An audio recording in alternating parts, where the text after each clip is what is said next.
favourite expression about person-centred planning is a phrase that John O'Brien, who's one of our kind of great teachers, came out with, and he said, person-centred planning is a constellation of tools to help people make changes in their lives. I love the idea of a constellation of tools, and I love the idea of a constellation and all these kind of stars kind of image, because I think it's something that's universal. So in other words, person-centred planning can be for anybody. We use it a lot with people with learning difficulties or disabled people, but it's for any person who could use person-centred planning. I love the idea of the sky being the limit in relation to person-centred planning. So it's about people being the best they possibly can be, making the best contribution they can to the rest of the world and to changing the world and having an impact on the world.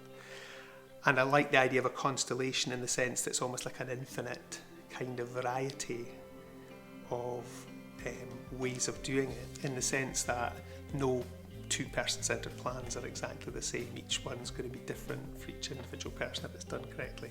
Person-centred planning is, well, it's not just for people who have learning disabilities. It's not about people who have disabilities. It's all different ways of using it. It's about having that structure of freeness, the independence of it all. Support and Edge exists because we are sometimes thinking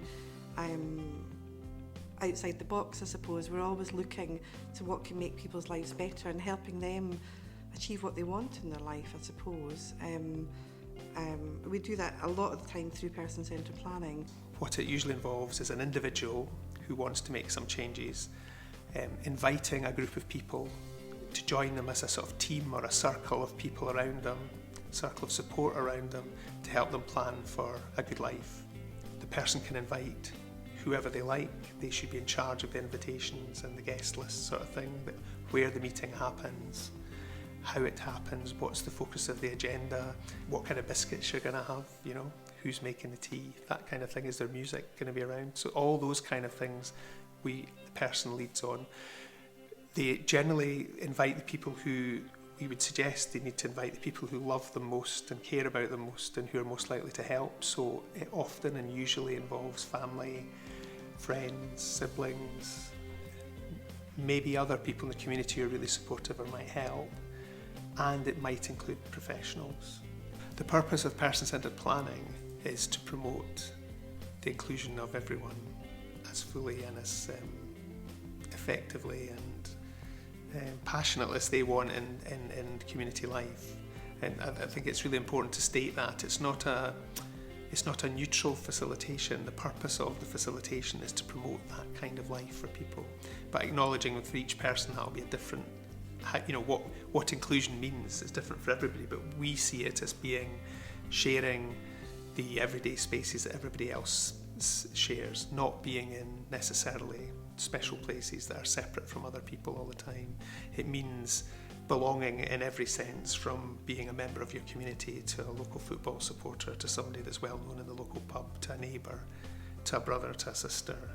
It means being able to make choices big and small. So that means a choice. It might mean the choice of how you like your breakfast in the morning, but it might be about whether you really want to get a paid job rather than just do voluntary work in the charity shop. And it's about contribution in the sense of, you know, what each person we come into contact has to offer. The person-centred planning has really been amazing in the way it has helped Peter to focus and achieve a lot of his dreams, way beyond anything that we would ever have expected. Person-centred planning has helped me in the sense of, well, different things really.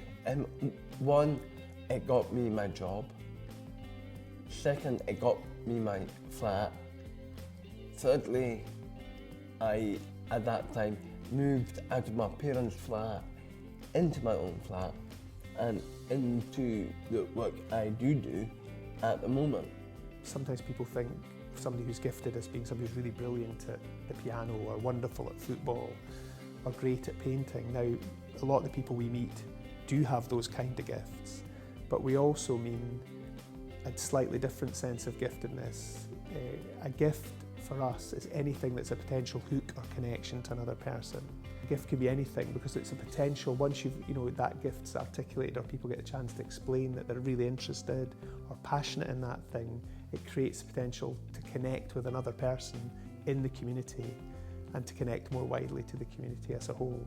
So when we talk about gifts and giftedness in person-centred planning, we're talking about all those gifts which range from who you are as a person, your identity, your passions, your hobbies, your interests, the things you like, the things people really like about you. All of those things are gifts, and everybody has thousands of them. It doesn't matter how old or how young you are, if you have a learning disability or not. The most important thing is your dream. Don't let anybody taboo it. Don't let anybody laugh at it. And I hope people never forget their dreams and keep talking about them and keep pestering people about them. It's one of the best ideas that people have ever thought of inventing. It's brilliant. If you're stuck in your life, just go for a person-centred plan. Person-centred planning is about possibilities, about imagining a different kind of world, really, which I guess is one of the reasons I get so excited about it, because I think we all lose out when people are systematically excluded from the mainstream of community life. And I think a diverse community would teach us all an awful lot about how to live better together.